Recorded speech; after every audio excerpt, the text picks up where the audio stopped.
सिंध जे इतलात ऐं ट्रांसपोर्ट वारे सूबाई वज़ीर शर्जील इनाम मेमण चयो आहे त सिंध काबीना सूबे में पाणी जी खोट ऐं सीजे कैनाल खोलण ते सख़्त ख़दशनि जो इज़हार कयो आहे, जंहिं ते वफ़ाक़ी हुकूमत खे ख़त लिखियो वेंदो।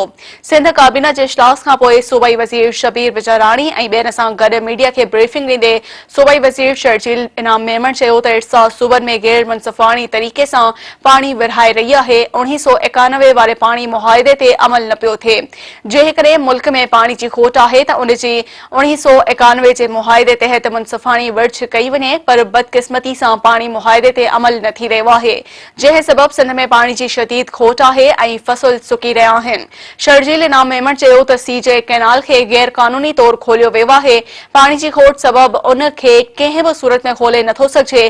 कैनाल खोलण सिंध सां नाइंसाफ़ी आहे। सिंध जे पाणी जो मसलो हर फॉरम ते उथारियो वेंदो ऐं वफ़ाक़ी हुकूमत खां 1991 वारे मुआहिदे ते अमल कराइण जो मुतालबो कयो वेंदो। हुन चयो त हददख़लनि ख़िलाफ़ ऑपरेशन में आपाशी खाते जी ज़मीननि ऐं बंदनि तां कब्ज़ो ख़त्म कराए मुतासिरनि खे 80 गज़ जा प्लॉट ॾियण जो फ़ैसिलो कयो वियो आहे। उहे माण्हू आपाशी खाते जी ज़मीननि ते गैर कानूनी तौर रिहाइश इख्तियार करे वेठा आहिनि, पर पीपल्स पार्टी जो मौक़िफ़ आहे त कंहिं खे बि बेदख़ल न कयो वेंदो। उन तहत सूबाई काबीना मुतासिरनि जी आबादकारी लाइ प्लॉट फ़राहम करण जो फ़ैसिलो कयो आहे।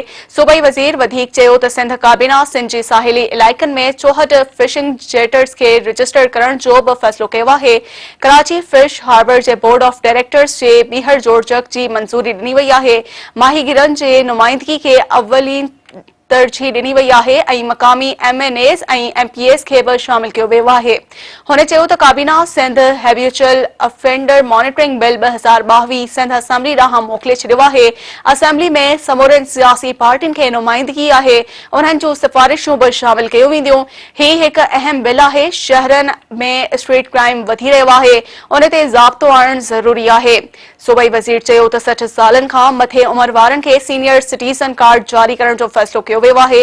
सिंध काबीना उन हवाले सां 3 रुकनी ज़िले कमेटी जोड़े छॾी आहे, जेका काबीना जे ईंदड़ इजलास में उन हवाले सां पंहिंजूं सिफ़ारिशूं पेश कंदी। शर्जील इनाम मेमण चयो त सिंध काबीना समाजी तंज़ीमनि लाइ टैक्स छूट जी मंज़ूरी ॾिनी आहे। समाजी तंज़ीमूं फलाही कम कनि थियूं, उन्हनि खे टैक्स छूट ॾियणु ज़रूरी आहे, पर जांच खां पोइ समाजी तंज़ीमनि खे टैक्स छूट ॾिनी वेंदी।